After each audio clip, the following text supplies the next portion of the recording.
All right, we are live and we got a bunch of stuff to talk about today. We got Trent Williams updates, Brock Purdy speaking to the media, Steve Wilks speaking to the media. We've got Brandon Ayuk being traded now, apparently, according to 49ers Twitter. So we got a lot of stuff to hop into and talk about and discuss and debate. Oh boy, all kinds of good stuff. But you already know what to do. Drop an SDS in the chat, smash that like button, and let's talk about some 49ers football. Let's go.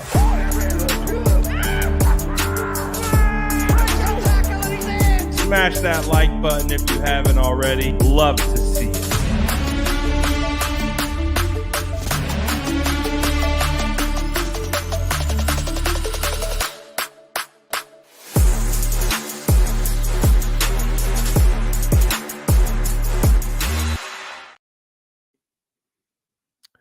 What is going down, Sourdough Squad? We got all kinds of stuff to talk about today. So let's get into it, shall we? Let's start with some of the good news, I guess, regarding the San Francisco 49ers, and then we'll talk about some of the other stuff. We'll talk about Steve Wilks kind of reacting to everything. We'll talk about Brock Purdy. Brock Purdy said a lot in his press conference, wanted to react to some of that, and we'll talk about it. We'll get into it all. But first of all, how is the SDS doing today? Shout out to the Sourdough Squad. Hendrix, you're wild and boy. Well, we're here to get away from that type of talk, and we're here to focus on the things that really matter, like San Francisco 49ers football. So let's talk about the big news. Obviously, Trent Williams has returned. Whoo, big sigh of relief, because I'm going to be honest with you guys. I was like, man, no practice on Wednesday out of a bye. I'm officially nervous. I'm officially nervous that Trent Williams isn't going to be playing against the Jags. And again, a big reason why some of the nerves come is because the 49ers are already going to be down Aaron Banks. I do have a ton of confidence in Jonathan Feliciano. As you guys remember, we had Feliciano on the channel in the offseason. We broke down tape. I love Feliciano. Good dude. And I view him as a starting caliber offensive lineman. We just have him currently as a backup. So I got no problems at all with Jonathan Feliciano. But again, I do have a bit of hesitation if it is backup left tackle, backup guard, etc. So it does sound like I feel much better about Trent Williams returning, because the way that I'm seeing it and how it's trending in my eyes is Trent Williams is going to play for the San Francisco 49ers this weekend. Now, we don't know that for sure. It's not confirmed. We still got one more day of practice, and that's going to help dictate what the situation truly is with Trent. But we are trending in the right direction, and that's what matters. And Trent has been, we already know what it is. He's the best. He is the best offensive lineman, in my opinion, in the NFL, even at the age of 34. Veteran, GOAT, need him back. And he's been out for a while, obviously, but getting Trent back, I think, is going to be huge for the San Francisco 49ers, and kind of nice little energy boost, because he's the ultimate leader. He is up there in the leadership category of George Kittle, of Fred Warner. Like, he is a foundational piece to this locker room, to this roster.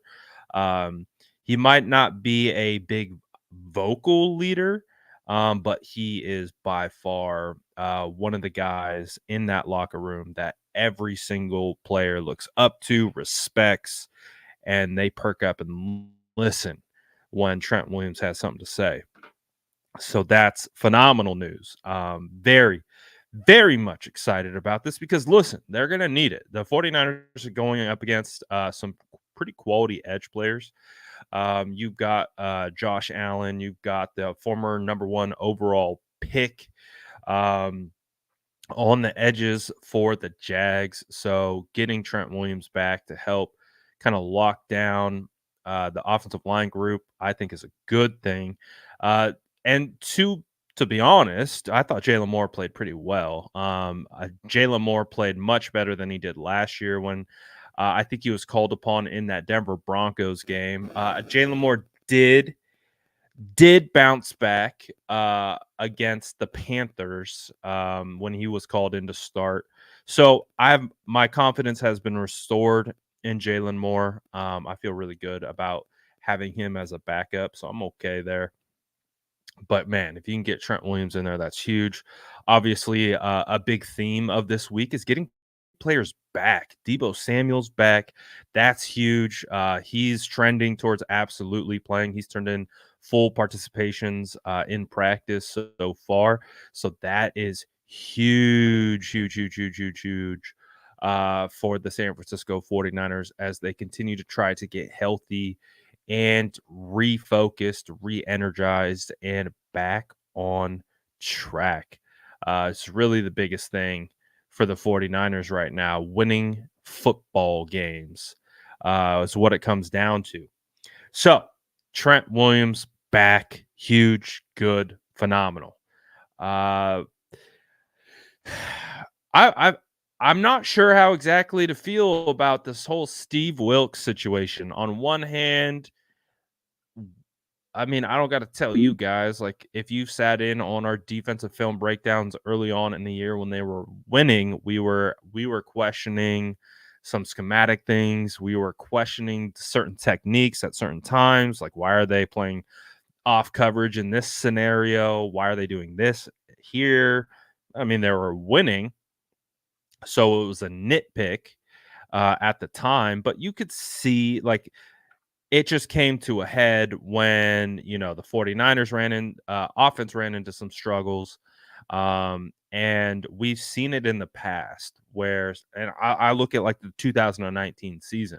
In 2019, this team was carried by the defense, even specifically the defensive line. Uh, they won 8 games in a row. Uh, and a large portion of that had to do with the defense. Well, there were opportunities for the 49ers offense to step up in that season and have to kind of carry the team in certain instances. There's only a handful of them. You go back to the shootout against New Orleans and all those different types of things. So there's always been like this kind of ebb and flow of like some days it's the 49ers offense carrying them, but you're getting decent play from the other side. It was just one side was having a more dominant day. When both sides kind of struggle, um, and there's no one kind of really carrying the entire team offensively, defensively. You can see when they're both kind of sputtering. Um, it doesn't translate into the prettiest ball, and it doesn't translate into winning ball either. But I think when it really comes down to it, they have what it takes. They have the guys, they have the coaches. I know a lot has been made about Steve Wilks and all of that. And obviously being moved from the booth to the field. And we got to hear from Steve today. And Steve was like, I think you guys are making a bigger deal about this than it needs to be. And I just think the reason why it is a big deal is just because 49er fans see the struggles of the defense. And what is the common denominator? it's a new defensive coordinator. Got a lot of the same personnel out there, but the thing that is mostly different is you got a new defensive coordinator. And we are looking at some things that are scheme related where it makes you scratch your head and be like, why are we doing that? What is this? Why is this happening? Et cetera, et cetera, et cetera. I like the move from the booth to the field for one reason and one reason only: communication. You can communicate real-time updates. You can communicate what's happening on the field easier. You can be more aligned as a group, all those different types of things. So, in that regard, I think there's a benefit. But moving Wilks to the field, I don't know is necessarily going to fix anything. It might, like I said, it might help the communication along a little bit, which I do anticipate will be the case. However, it's the guys on the field got to do it too. They got to go out and execute. They got to go out and play their keys. They got to execute? They got to tackle. Got to wrap up. Got to fill gaps. Got to win your leverage. Got to maintain gap integrity. Like it's there's duality here. So Steve Wilks has gotten a lot of heat, rightfully so. However, I do think that it's gonna take more than Steve Wilks to get this thing back on track. So we'll see how much is changed by the move. We'll find out. I do like that Steve Wilks says he's built for this kind of criticism, though. And I mean, you kind of have to be. You've been in the. I think he's been in the league. What, being a DC 17, 18 years, something like that. And you go through enough storms, and another storm pops up, and you're good to go.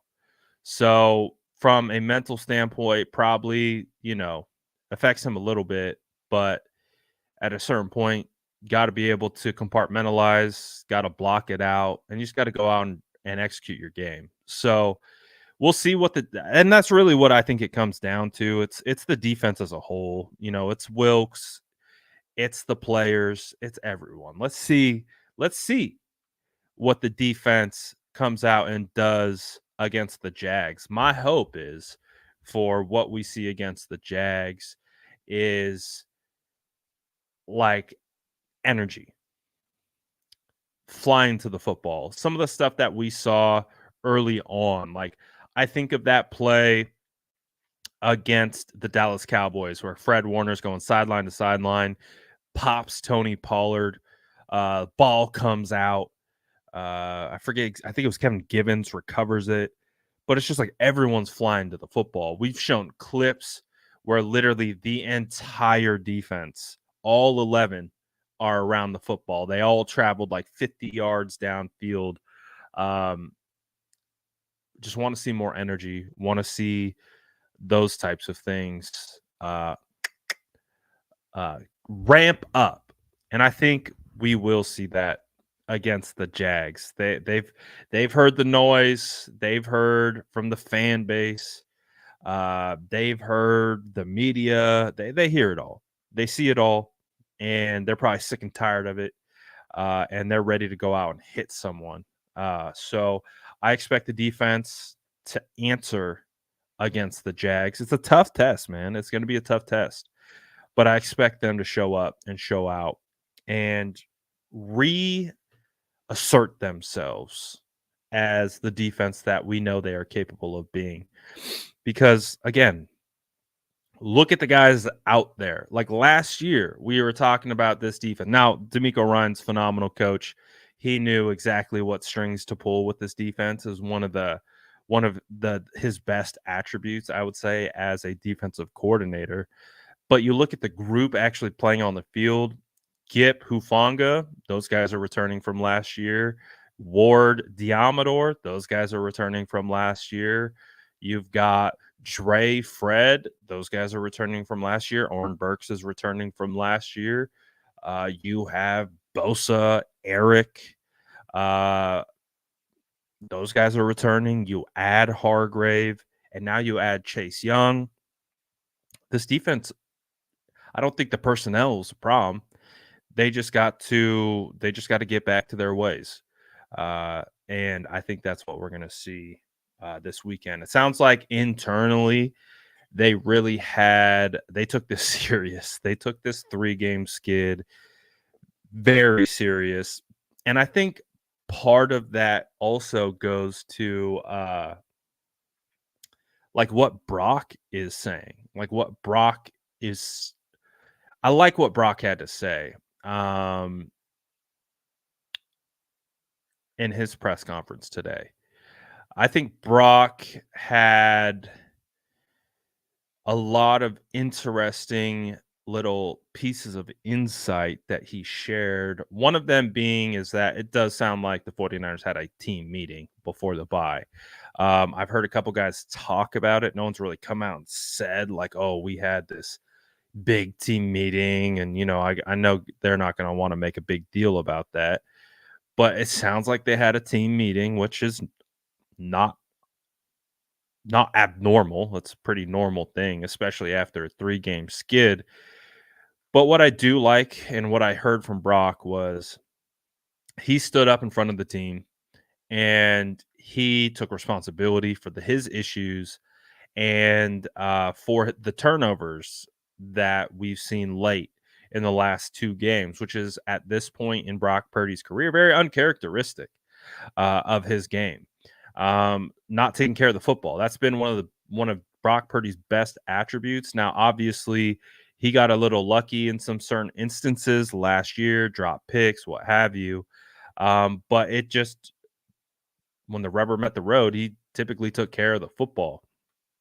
And now we've seen it pop up 2 times late in the last 2 weeks of games. And ultimately, with how the defense is playing, offense is playing, of course, it becomes very costly in the end.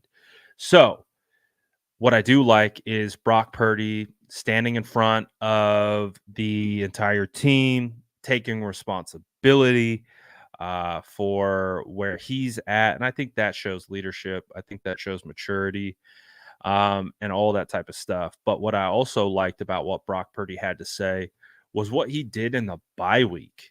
Brock Purdy in the bye week didn't throw. And this was, I think, the first time that Brock Purdy didn't throw since, it's got to be before training camp. Because if you think about it, remember he was in Florida with his quarterback coach, Will Hewitt. They were rehabbing as soon as they could from the UCL surgery. Then Brock Purdy goes straight into training camp. And you remember in training camp, Brock Purdy was literally on a 2-day on, 1-day off regiment while his arm got back. And then throughout that process, he plays in the preseason, and all that good stuff. And then he's obviously played in the games, the last 9 games. And then he goes to the bye week and he doesn't throw. And I think that's a good thing. It's like, could you imagine having to rush yourself back from a surgery like a UCL repair for a partially torn UCL in your throwing elbow? And then as soon as you could rehab, you are throwing, you are trying to build back, your strength and everything in your throwing elbow, and you're just nonstop pushing yourself through training camp, pushing yourself through the season, and you're able to just take a step back and not throw. I think that's a good thing. I think him going back to Iowa, going to an Iowa State game, farming, doing some tractor stuff, getting back to his roots, I think that's good.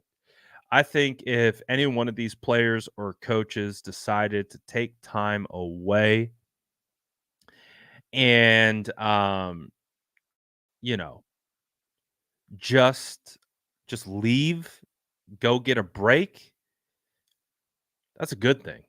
Get away for a little bit, reset, refocus, re-energize. So what I like for Brock is that Brock was able to get away, not throw, spend time, in Iowa State where it all started for him, uh, at college, and bounce back and really start to get prepared and energized for the second half of the season. So I like it. I like it. I like it all. I like I don't love that the 49 of course, I don't think anyone loves that the 49ers went 0-3 heading into the bye. I think everyone kind of is disdains that, but I like the way Brock responded. I like the way everyone's responding. I think we're going to get this team back on track this week against the Jags. So I'm here for it, man. I'm here for it. And we know what happens when this team gets desperate. And I think they're feeling that because we knew last week was considered a must-win game for them. And now this week they're talking like, "Oh, we can't lose 4 in a row." Um because you just can't. You just can't lose the momentum like that. And that hugely affects seeding in the playoffs. It affects so much down the line. And one of the big things of this whole year was win these games so it doesn't come back to bite us in the future. Doesn't come back to bite us in the playoffs, in seeding, in home field advantage. All those different types of things. So we'll see what we get. We'll see what we get. Adrian says, I like Steve Wilks' attitude at the podium. I liked it too. I think he's handling it well. It's a hard situation to be in for him, but I do like a lot of what he had to say. So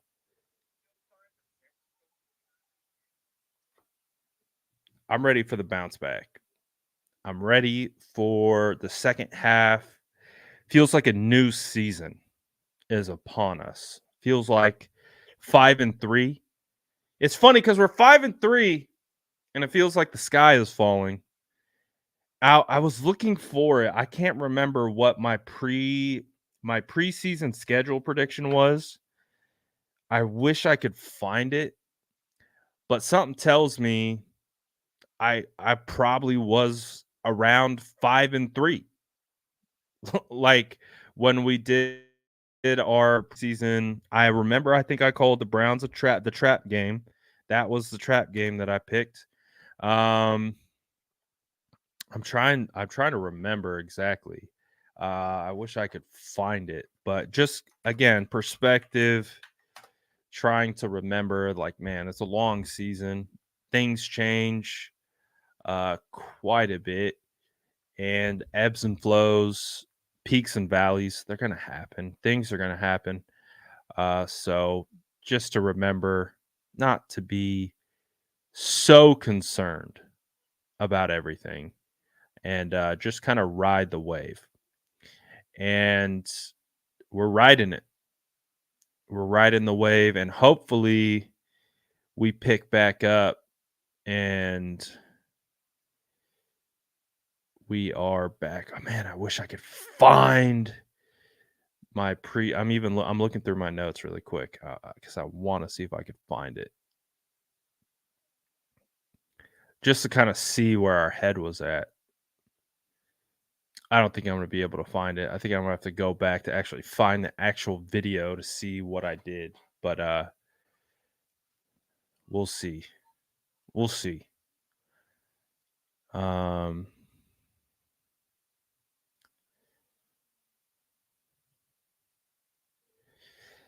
how could anyone like Wilks' attitude at the podium? Dude said we're making a bigger deal than it needs to be.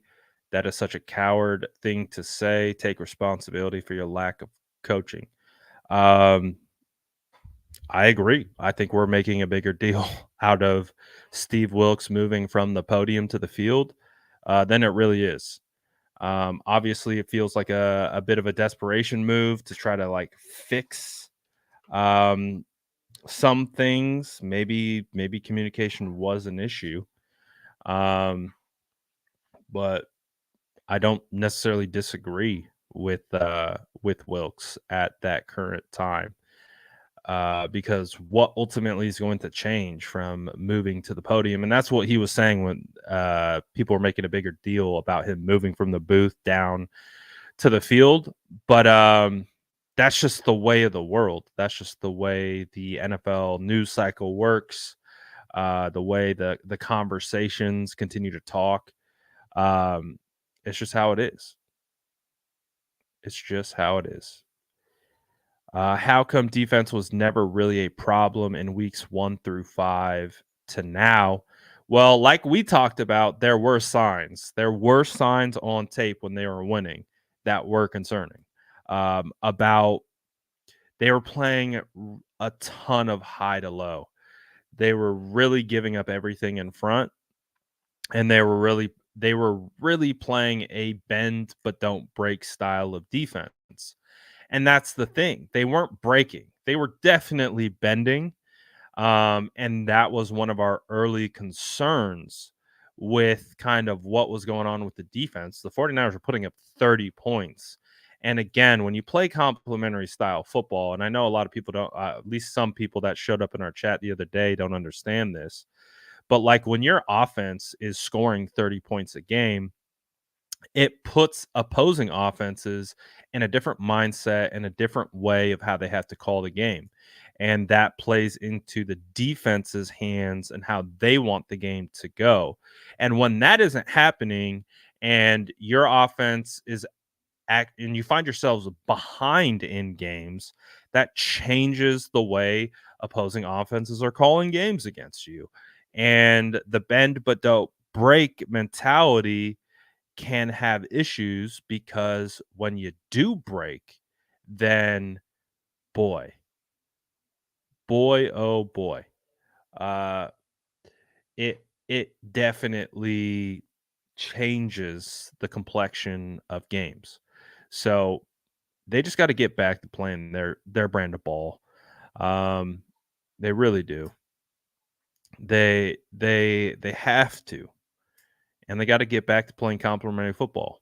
It's just is how it is at the current time. More turnovers would be ideal, but hey, the 49ers got some turnovers against the Bengals, but it wasn't enough. So we'll see. We'll see what ultimately happens in the end, but I do expect the 49ers to bounce back.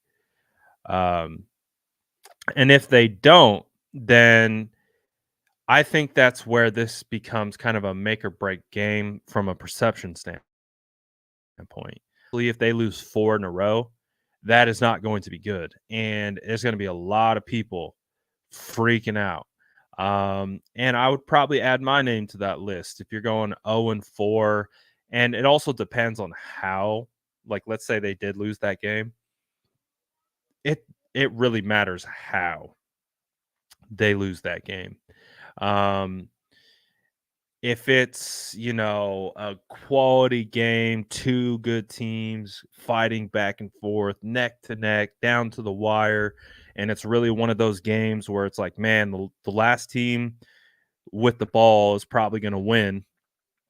Like, I think we could rationalize a game like that a little bit better than kind of a game like we saw against the Vikings or a game like we saw against the Bengals. If we get kind of an overlap of what we've seen like the last 3 weeks, the concern meter's going to go through the roof. But they also have an opportunity to curb any concern. If the offense comes out humming, if the defense gets back to its ways, that's really going to put the fan base at ease. It's really going to be like, all right, it was just a little slump. Now we're back on track. Team's cooking, defense is cooking, offense is cooking. We're good to go. We're good to go. Um, but again, if they don't, then the concerns are going to get louder and louder and louder, and it's gonna be far worse than what it was heading into the bye. So that's why this is legitimately a must-win game because of everything that's at stake. They got to prove to themselves that 5-0 they got to prove to themselves that 5-0 wasn't a fluke. And that's part of the early part of the season is who you guys might need to help me remember, but I think it was the Falcons a couple years ago that won 5 games in a row to start the season and then missed the playoffs. I'm pretty sure it was the Falcons. Um, that started out red hot and then just fell apart to the point where they missed the playoffs. I'm pretty sure it was the Falcons. Was the Steelers. There was someone out there that started off 5-0 and then just fell apart. So the 49ers can't be that team, right? We can't be that. They have to go out here and they got to prove to themselves, they got to prove to the doubters, they got to prove to all of us who are potentially concerned that that's not who this team is and that they're going to get this thing back on track. They're going to get back to their identity of running the football, playing suffocating defense, and just good ball across the board. It's what it comes down to. So this is a huge game. Huge game for them internally, huge game for them externally. So we got to strap up and get ready to go because it's like it kind of has like that Chicago vibes of 2021, right? The 49ers lost 4 games in a row. Hey, we've been there before, remember? They started out with 2 wins, go on a 4-game losing streak, and then they head into Chicago, basically treating Chicago like a playoff game. And that's kind of where we're at. Obviously, we have a much better record than that moment in time. So if we do lose, we're technically not cooked, but the perception does feel like we're cooked. So that's why it's a big game. That's why it's a big game for everyone. So we are going to see what the 49ers do in what we're calling a must-win game. Justin says, hoping Chase Young gives the D some juice. I think it's going to happen. I think Chase is going to be a great fit for what the 49ers need. And I think it's a great it's a great duality here. The 49ers need Chase Young, and I think Chase Young needs the 49ers. I think there's a little bit of both here where we need that edge presence and Chase Young probably needed a huge change of scenery. I can't imagine having to play for the Washington Redskins / football team / Commanders. I just couldn't. That probably was the most toxic work environment you could imagine. And not only that, he's playing for a team that declined his 5th-year option, which is saying we don't believe in you. We're not going to bring you back. So I would say that there's some duality here of 49ers need to chase, and I think Chase needs the 49ers. And I think that is going to manifest itself as Chase going crazy. I really think there's that potential. And he has that speed element that we need off the edge on the other side of Nick Bosa. So I think that's really going to help with a lot of those concerns. Um, but there's more. There's more to the defensive concerns than just that. So big test, big test coming up. Big test, but from the sounds of it, it sounds like the 49ers are energized. They are ready to go. Uh, Sounds like they're flying around at practice. Sounds like the energy's up. It sounds like we're trending in the right direction. Sounds like we're trending in the right direction. Um, for sure. So, but no one cares about trends at all. We care about doing it between the white lines on Sundays. So that's what we need. Is Feliciano a solid backup that could start and be effective for a while? 100%. 100%. You guys know I was a big fan of Feliciano when we signed him. I saw a guy that was a starting caliber offensive lineman that they got for super cheap. Um, and we've already seen Feliciano. Feliciano came in against the Giants and he played exceptionally well. Um, so I have a lot of faith in Jonathan Feliciano. That's why I brought him on the channel in the off season. He's the first player that I've had on the channel where we actually broke down tape. Uh, I have all the faith in Jonathan Feliciano to the point where it's like if one of these guys on the interior uh, are struggling, then that would be a good opportunity to play Feliciano because to me he is a starting uh, caliber offensive lineman uh, in this league. So I got no issues. I literally won't lose sleep with Feliciano playing. So I think we'll be all right. Obviously, I feel much better if Trent Williams is going to play and we get this train back on the tracks. Got to get the offensive line humming. We got to be more consistent up front.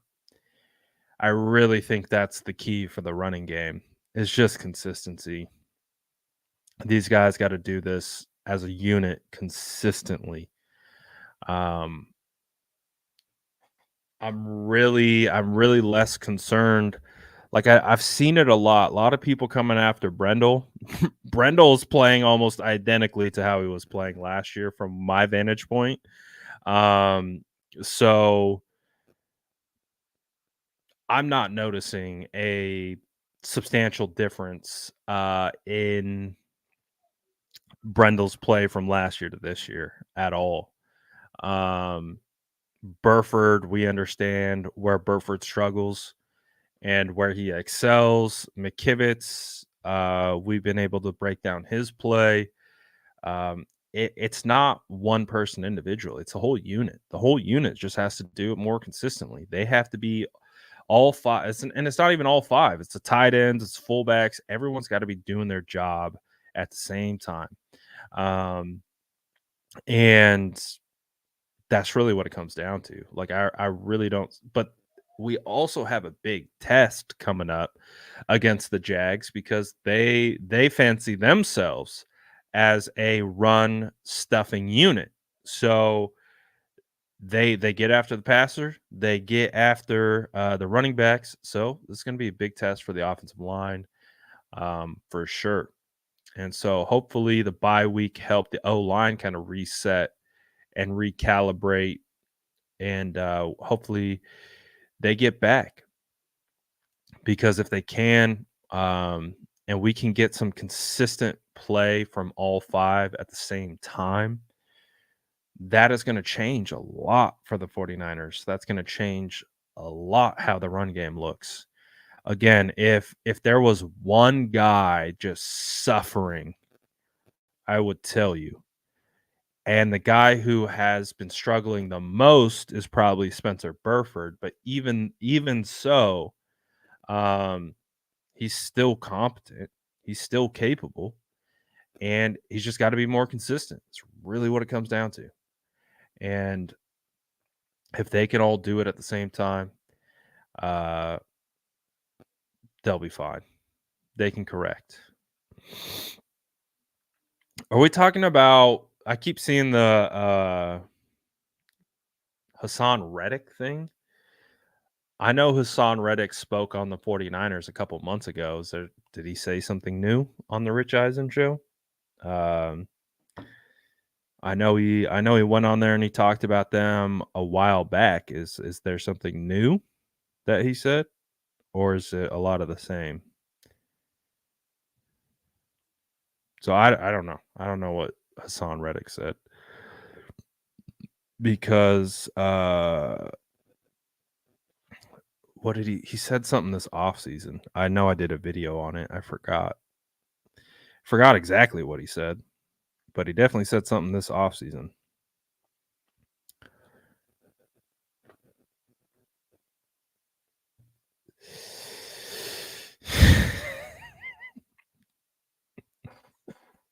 How many times can you guys ask me if I've seen what Reddick said?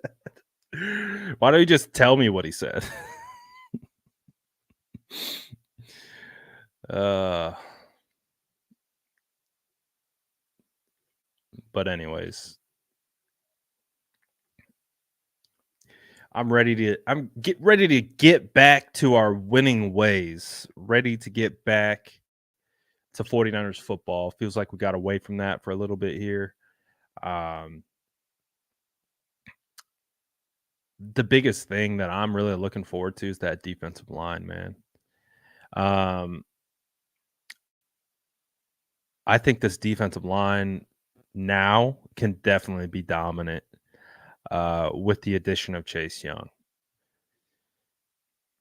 It was one of my number one concerns all season, was that it was really easy to see that they were missing juice on the opposite side of Bosa, and I think they just got it. So with that juice, I think the defensive line is going to look a lot more functional than it's looked in the past, because I could literally do a cut up of the entire season with probably like what feels like 40 snaps of Nick Bosa within arm's reach of sacking the quarterback. But whether it was coverage on the back end, because of there's not really a rush coming from the other side, it's not forcing quarterbacks to move towards Bosa. Quarterbacks are able to step up and away from Bosa, and they're able to get the ball out quickly. That's one of the things that we identified on tape, is that all the off coverage allows these quarterbacks to take what's there, and doesn't allow the defensive line to get home. So I do think we're going to get some good stuff. What are we naming Bosa and Chase duo? It's a good one. We need a name. We need a name for the Buckeye Boys. For the Buckeye Boys, is that it? Is that the nickname, the Buckeye Boys? Yeah, we need a nickname. We need a nickname for the Buckeye Boys. Is that the nickname? I don't know. Um, there's been a lot of talk about how those two both played um, at Ohio State together. Um, so is that it? Did I just accidentally come up with it? Just trying the Buckeye Boys, the Buckeye Brothers. Uh, okay, what do we get? We get official injury update here, or official practice participation. All right, so Trent Williams was officially limited today. So that's the official word.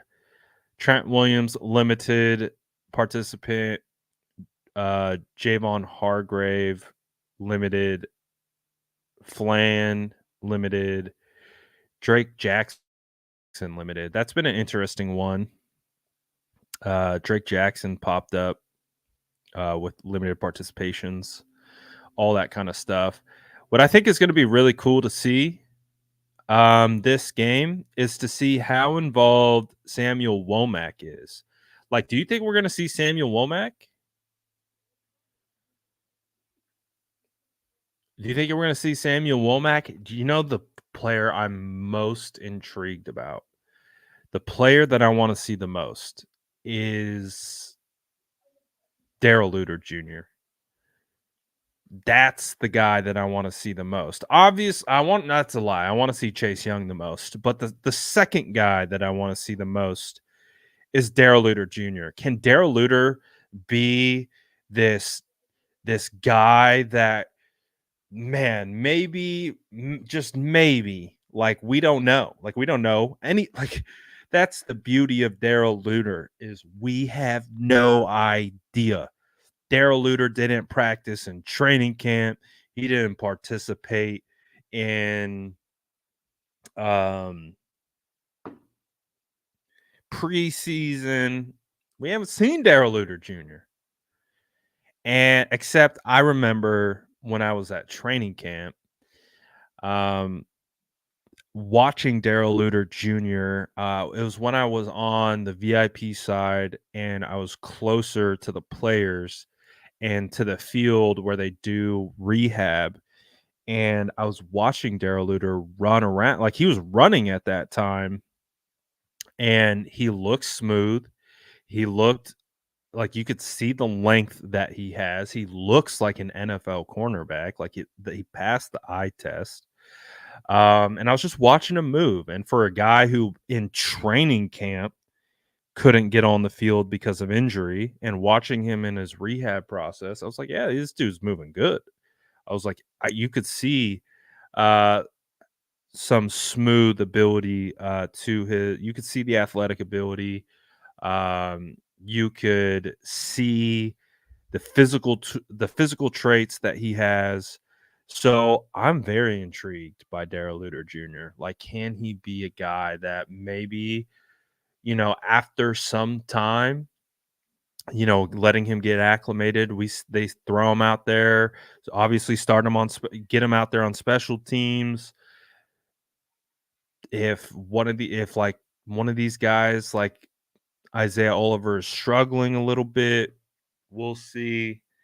Um, I don't know, but I'm interested to see Samuel Womack, Darrell Luter Jr., all these guys back into the mix. Robert Beal back into the mix. So Beal, Greenlaw, Luter, McLeod, Samuel, and Womack were all full participants in practice today.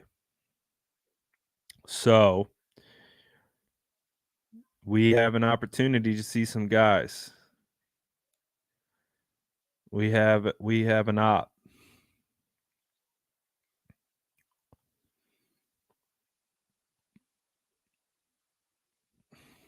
So we shall see.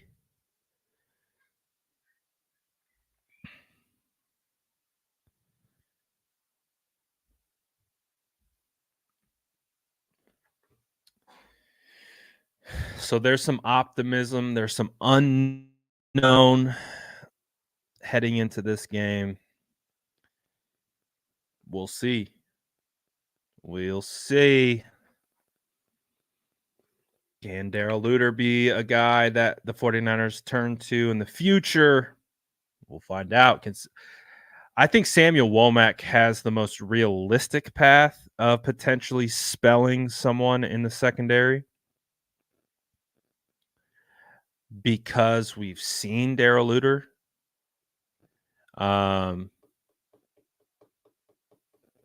For sure.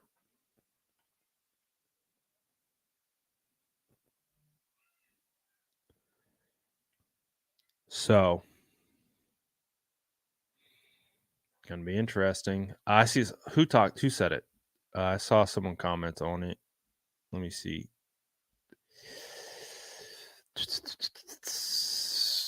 Jair Brown. Where's he been at? That's an interesting one. Just being perfectly honest, Jair Brown didn't wow me in training camp. There wasn't anything that I was like, oh yeah, this guy needs to start over Gip or any of those types of things. I didn't see any of that in training camp. Like I recall for example, when Cameron Latu and Jair Brown would go up against each other one-on-ones, Cameron Latu won most of them. He just couldn't catch the ball. But he did. He was able to create separation on Jair Brown. And, Cameron Latu isn't the most athletically gifted, fast tight end in the world. And all that good stuff. So I don't know. I wonder if we will see Jair Brown eventually. Roberto says, "Watch the D get fired up with Wilks on the sidelines." Sure, I hope so. If that's what it takes, I sure hope so. I'm not sure. I don't know. Will Wilks bring that energy to the sideline? That's going to be fascinating to see. But I think that's really the biggest thing is like how much of an impact does Wilks being on the field really make? I don't know. I really don't know. Does that give him extra juice? Potentially. But at the end of the day, I really don't know. It's going to be a wait and see type thing. We're going to have to wait and we're going to have to see. We can project out as much as we want, but we don't know because we've never had Steve Wilks on the sideline before. He's only been in the booth. So hopefully we get some extra juice, but we're going to find out what is going to happen. We're going to find out. But sounds like we're getting healthy at the right time, which is what we need. And we have some reinforcements coming in, whether it's rookies, whether it's Chase Young. So it's time to get after it.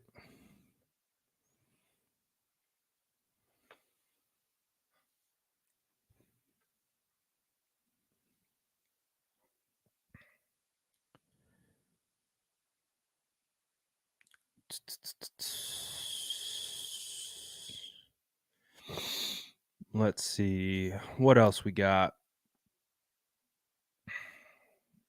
What else we got?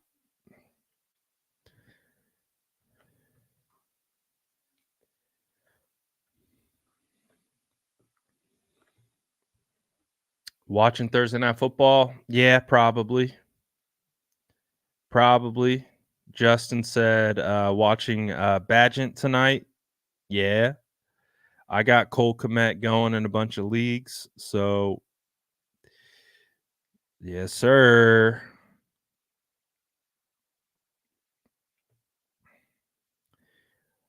Yes, sir. Yes, sir. So, what is it?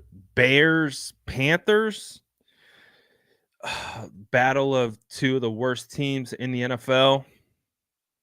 Should look like a good game because they're evenly matched, right? So we'll see. We'll see. Ryan says Bosa and Young wrecking the NFL this Sunday. Man, if we get like one of those signature games right off the bat, talk about having some juice. Talk about getting the momentum. Uh Talk about getting the momentum back on track.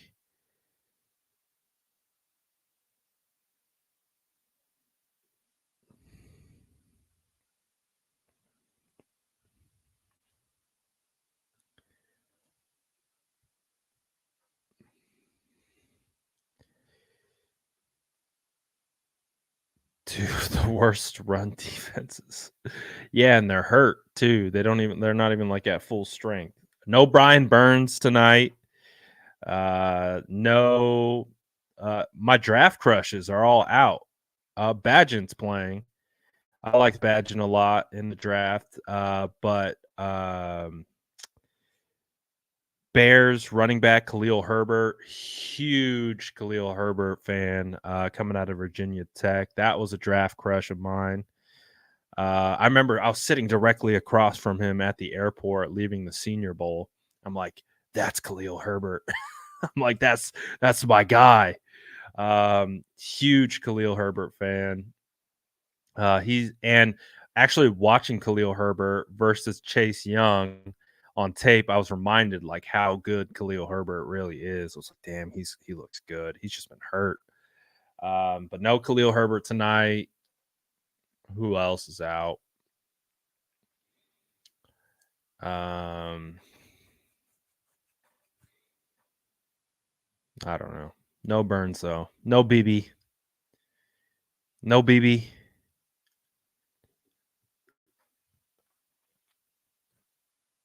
Still haven't seen a Bosa vintage game. No, we haven't. We haven't seen honestly, man, it's been since the playoffs. Bosa was kind of quiet all throughout the playoffs. And then all throughout the season, I mean, obviously, you know what? I think we do put a lot of extra emphasis into sacks, like in sack production. Um, and I thought this quote from Robert Sala spoke to that perfectly.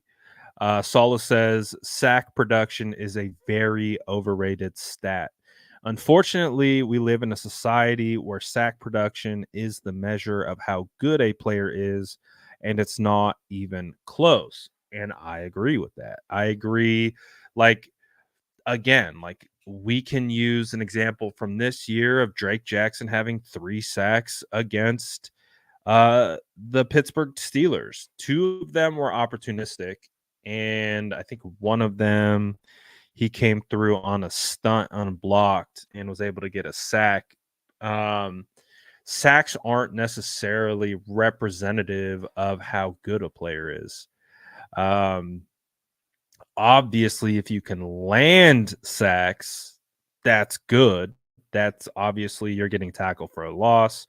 It's a wasted down for the offense, puts them behind the sticks. It's a great momentum play for a team, but sacks can be really opportunistic. Like sometimes it's not the guy who's screaming off the edge, who beats his guy that gets the sack.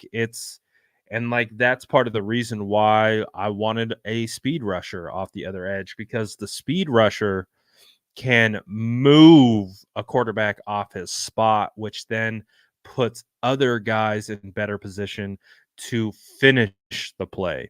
The biggest thing is moving the quarterback off his spot, affecting the timing of the play, affecting the read because of the rush, and that's where the speed comes from. And if you can move a guy off the spot, if you can affect the timing of a read or a throw, that is high quality play from a defensive lineman. If you can own the offensive lineman in front of you, that is a good indication of how good of a defensive lineman you are. If you can constantly play within your gap and play just assignment sound ball up front, um, that's a good scenario. It's a good spot to be in. Just because you get sacks doesn't necessarily mean that you're the best. If you're getting a lot of sacks, then it's probably a good indication that you are one of the best for sure.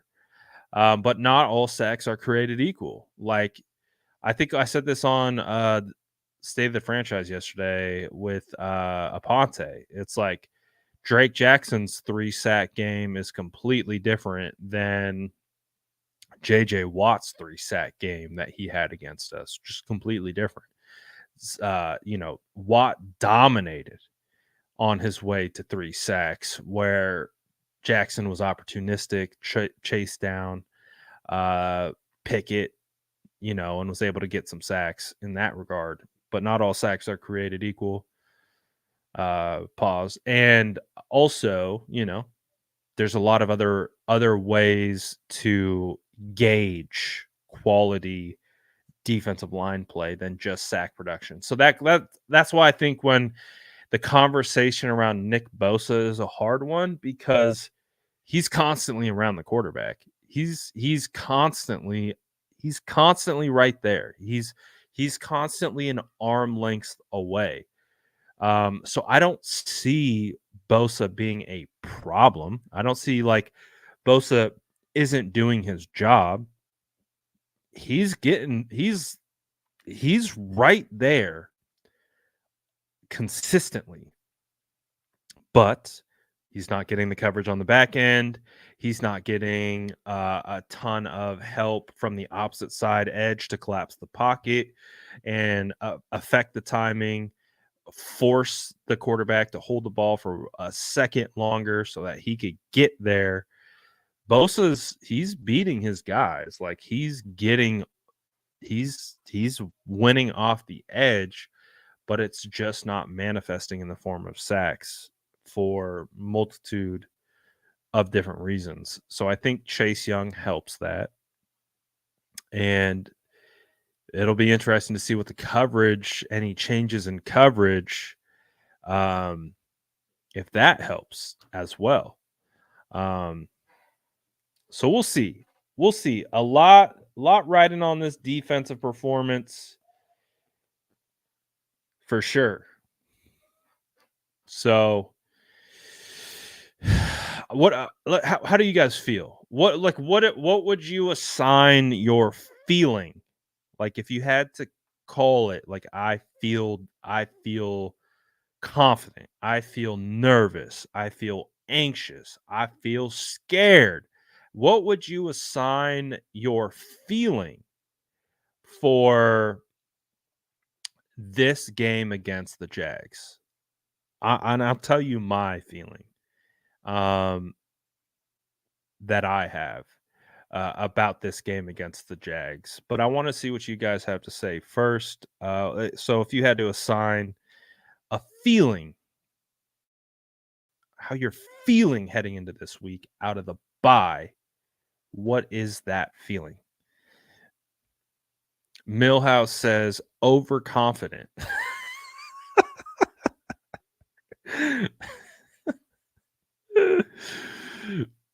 Harris says, I'd say I'm excited. Confident, excited. Michelle says, I feel anxious, nervous. Boomer says, feeling pretty shaky. Must win game. The D needs to step up. Confidence. Justin says, I feel like Calvin Ridley might bet on himself, but I hope I'm wrong. Grim determination, feeling anxious, spooked, confident, feeling good, cautiously optimistic. I like it. I like that. I like that a lot of you guys are feeling confident. I like the cautiously optimistic line. I'm not gonna lie to you guys. I'm a little anxious. I feel like because I know the tidal wave that is coming if they don't correct some things. Doesn't mean I think they won't correct some things. I just know the outcome and what it will be from a media perspective, from a fan perspective, from an energy perspective. It'll be a tidal wave of crap that will come down on the 49ers heads. And that has me that was a little anxious. I'm just being completely honest with you guys. I am optimistic. I'm cautiously optimistic, but I'm also anxious. I'm cautiously optimistic while being anxious at the same time because what response are we going to get out of this defense? I'm less concerned about the offense. Obviously, I've told you after going through and watching the tape of Brock, I still have a ton of confidence in Brock. If he can just limit those turnovers at the end where it looks like he's just pressing and he's trying to make something happen and it's too much, a little too late. As long as he can continue to play like he's played against the Bengals the the Minnesota Vikings in the first 3 quarters, I got all the faith in the world in Brock. And I think he's going to be good to go. I'm really not that worried about Brock. I'm more concerned about like what version of the defense are we going to get? I do think Young's going to be a huge boost. And hey, maybe Steve Wilks on the sideline helps communication, helps real-time adjustments, helps more of a collaborative effort on the defensive side than Steve just calling whatever. I think you are going to get a lot more input from guys like Kyle Shanahan. I think that's part of the move for Steve Wilks coming down to the coming down the field as Kyle can walk directly up to Steve and be like, "This is what we're doing. We're not calling this anymore. This is what we're doing." And it allows Kyle to have a little bit more control on the situation. So that could actually help and benefit, obviously more feedback, all those different types of things. So I do think, and let's face it, the Jags they're a good team coming in. Trent bulky revenge game. So, Jags are playing well. They're off a bye. They're rested. They've had plenty of time to prepare for the 49ers. So it's going to be a dogfight against the Kitty Cats, but it's gonna who's gonna show up with more dog in them. And I'm hoping it's the 49ers and the 49ers defense. That's the biggest thing that I'm looking for. Really, it really is. Defense. Defense, what are we gonna do? This is a good offense. Good weapons. What are we gonna do? What's the vibes? I got faith in all these players. I got faith in Charvarius Ward. I got faith in Diamador Lenore. I've got faith in this defensive line. I got faith in Hufanga. I got faith in Gipp. I got faith in all of these players. I really do. I'm not concerned about the individuals on this defense, but which version of them is going to show up? I'm anticipating we're going to see a charged up, motivated, hungry group of dogs on the defense. Fred Warner, Dre Greenlaw. I hope Dre got healthy. I think that's the big thing. Dre Greenlaw getting healthy. Um, because he looked banged up against the Bengals. So getting Dre healthy, that's going to be that's huge. Just everyone, man, just getting everyone back in the right mindset, energy up, all of it. Get after these guys. Let's go get the W, man. Let's go get that dub. It's really, really what we got to do. So, and that's the thing. I think out of any team, we have a team of guys, a group that is going to most likely respond to this adversity. They're going to be able to manage and deal with this adversity. Most of these core players have dealt and been in the fire with this adversity. Happens from time to time, what feels like year to year with this group. So, the one positive to take away from the adversity is that this ain't their first rodeo. They've been here before, they can get it done, and they can bounce back.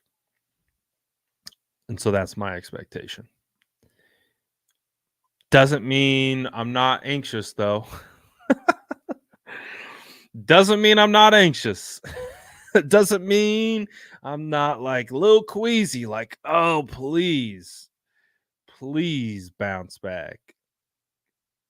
And then, because once they do, man, talk about a sigh of relief.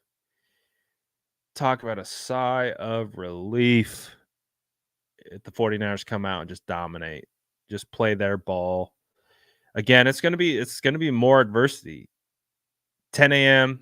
on the road, across country. It's gonna be difficult. It really is gonna be a difficult game. But the hope is these guys are ready to go. Justin says, will Trevor Lawrence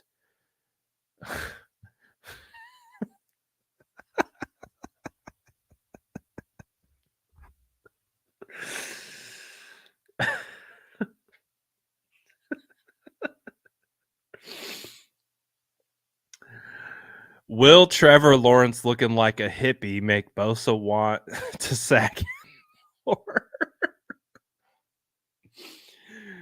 So the theory is Bosa's just gonna see that sunshine looking hair and just be like, nah, dog. Nah. We gotta get this guy out. We gotta get this hippie out of here.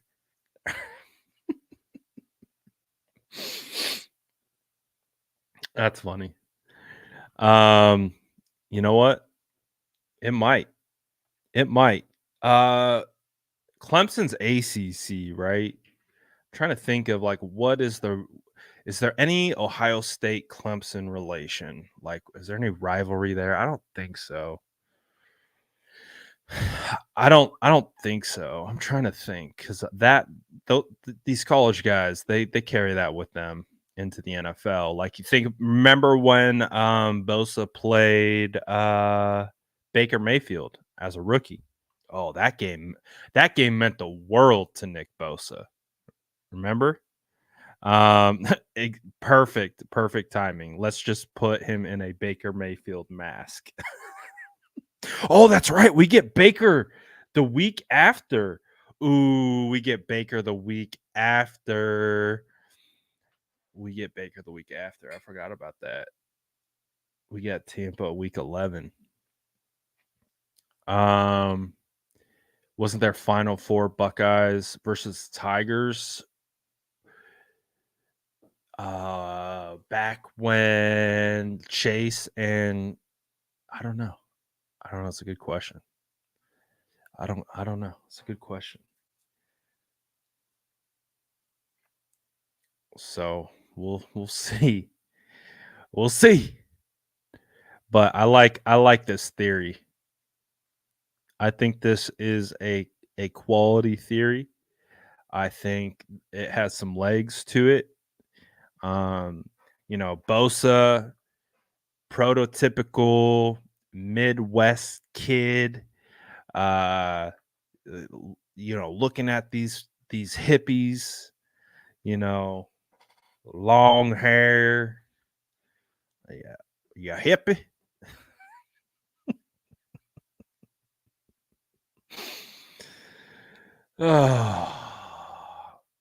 Oh, that's right. No, that's a good point. That's a good point.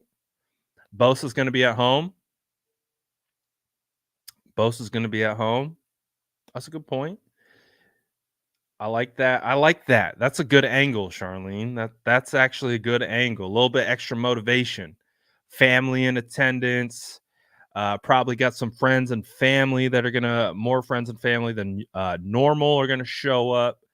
I like that. I like that. That's a nice little added layer. Nice little added extra motivation. Playing with his former teammate. Uh, I like that. I like that. That's a good one. So, man, if we have a Bosa Chase game,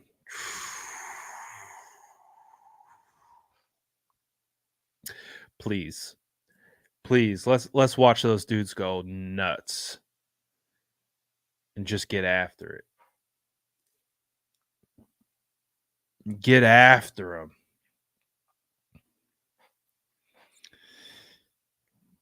Yeah, I saw that. Nick Wagner put that out there. 57% of the tickets have been sold to 49er fans, and I think it somehow ends up being more every single time. But that's up, I think, 3% from the year prior.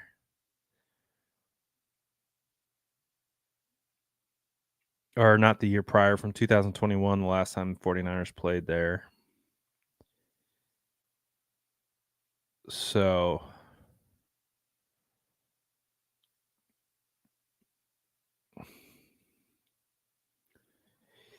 we know the 49er faithful are going to show out, man. Best traveling fan base in the NFL. Honestly, like it's just not up for debate.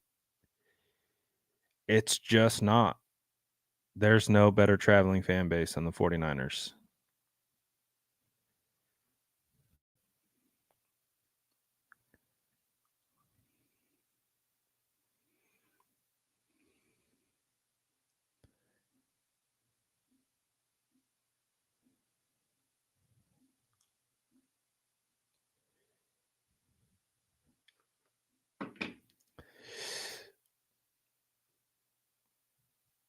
So let's get this dub. Let's get this dub, huh? All right. Ooh, okay. Clemson did play Ohio State 2019-2020. Who won that game? Who won that game?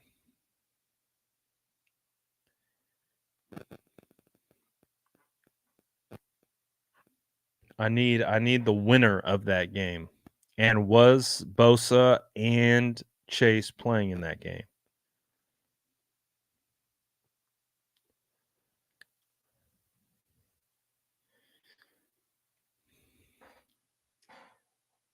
Ooh, Clemson won.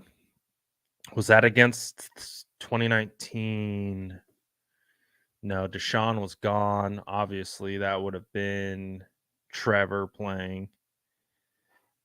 Trevor would have been in. Oh yeah, 2019 is the year we drafted Bosa. Duh.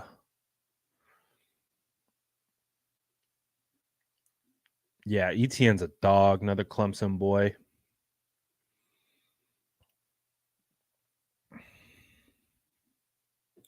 For sure. For sure, for sure.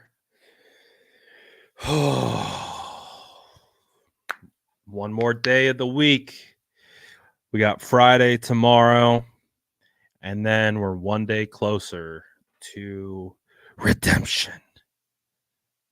Need it. Gotta have it.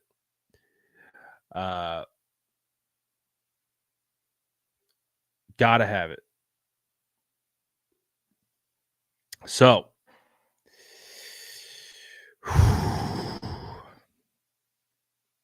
Lawrence loves Christian Kirk. And I love that I have Christian Kirk on my fantasy team. Fun story. In my home dynasty league, so this is basically a roster that I've been building since 2017. I traded Jalen Hurd. I think Jalen Hurd and a third round draft pick for Christian Kirk. And it's probably one of my best trades because it has paid off so well. You know, I was nervous at first of trading Jalen Hurd, just because, you know, we saw what he was capable of. But I traded him. But I liked Christian Kirk a lot in college. I really thought Christian Kirk was really good. And so I was like, you know, if I can get my hands on Christian Kirk, I'm gonna do it. And I did it. And that was like 4 years ago. And Kirk's still in my starting lineup to this day.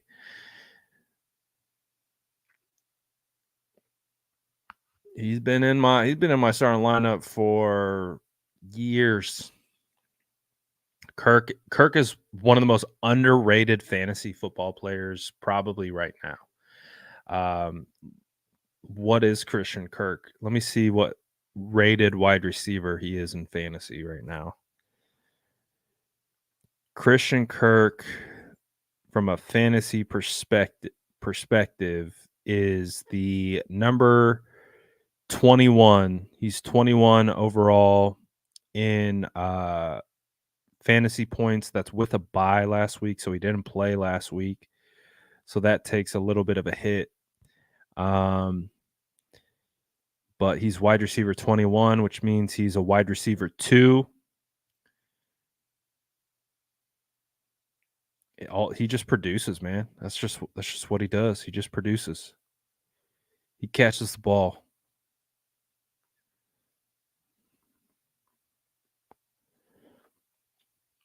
Last year, he was wide receiver 11. He finished 2022 as wide receiver 11.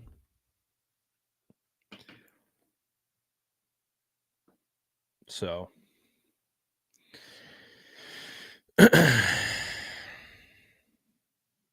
bad. Not bad. Not bad. I'm just saying. Just saying. You know, I know how to spot some gems. I do. Look at my boy Demario Douglas right now. My boy Demario out here cooking. Literally the only thing that the positive thing that the Patriots have going for them. If you put Demario Douglas with like a legitimate quarterback, that dude would be going crazy right now. But he's got Mac Jones as a quarterback. Unfortunate for him.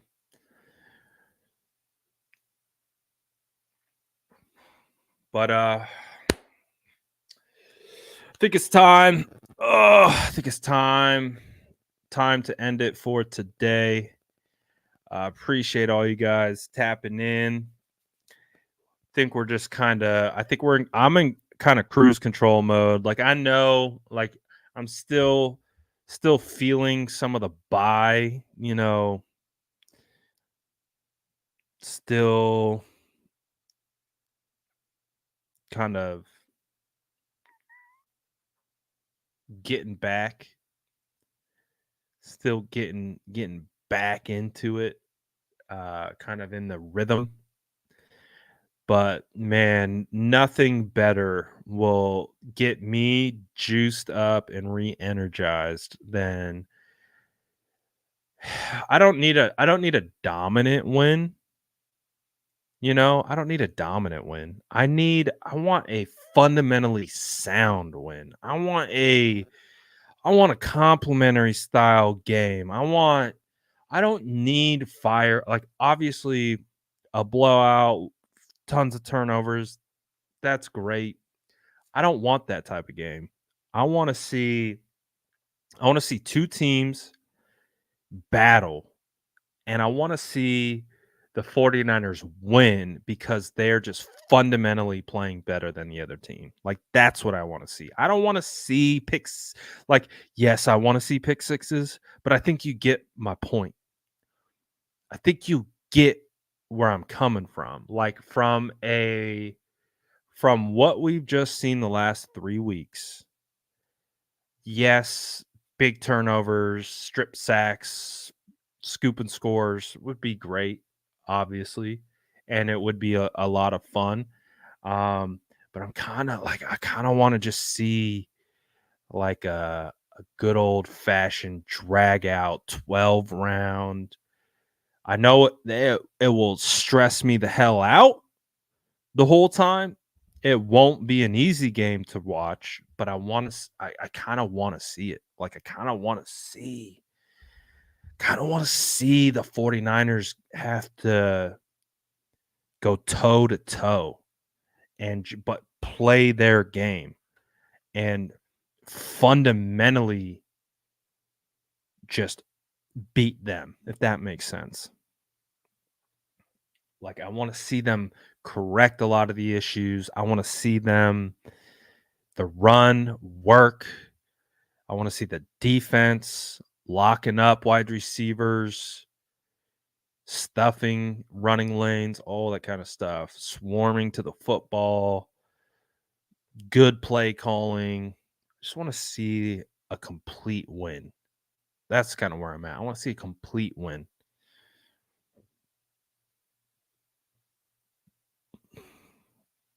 Who do I have my eyes on as a potential draft pick out of the O-line? I don't know.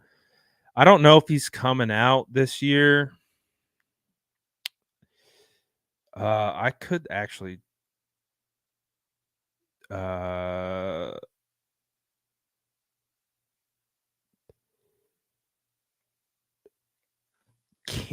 so he's the tackle for Tennessee. Camp. I want him. He's like Trent Williams Jr. out here. I want him. Um, I don't I don't know if he would make it around to the San Francisco 49ers if they were drafting late in the first. But I want Camp out of Tennessee. Camp out of Tennessee. The Houston offensive tackle isn't also an option. But Camp, I got to see if he's actually declaring or not.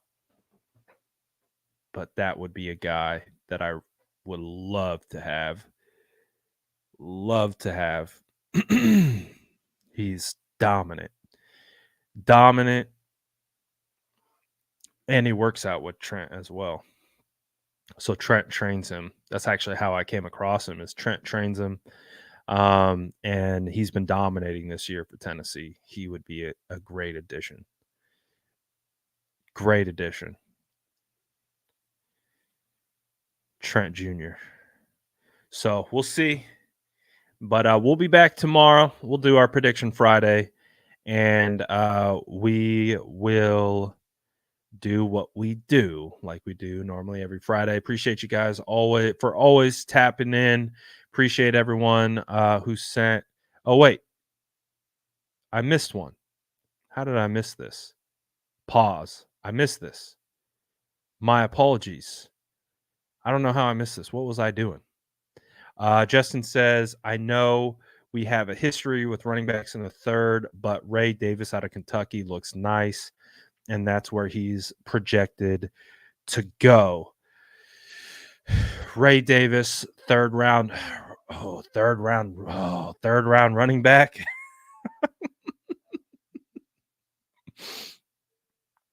I'm sure you're 100% right on the prospect. Third round running backs, man, just at this point, just feels PTSD. PTSD right now between third round running backs, just third round in general. Just third round in general, right? Because I mean, shout out Fred. Fred is saving the third round all by himself. But man, there have been a lot of players that I wanted the 49ers to get in the third round, and they throw the middle finger at me and they're like, nope. They did get Danny Gray. I liked Danny Gray a lot, but Danny Gray can't even escape IR. You can't even escape IR. So I don't know what Danny Gray's future is with the 49ers, man. Dude, can't even escape IR. He's probably, I would have to assume that he's somewhat healthy. 100%.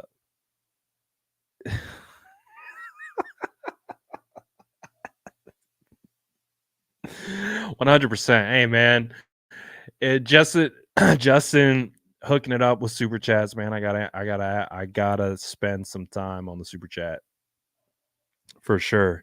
And a big thank you to everyone sending super chats. I really do appreciate it.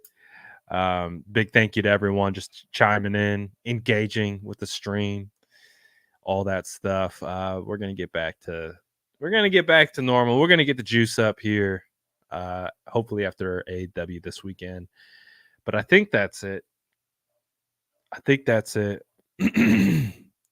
We've had some last minute super chats come in, derail us a little bit, but I'm not mad at it. Not bad at it at all. But now I'm gonna get out of here. And I think I'm gonna get out of here. Maybe. Not sure. I could stay for a little bit. Maybe. Yes. No. Cookies. Yes. Maybe. Nah, we're out of here. Peace.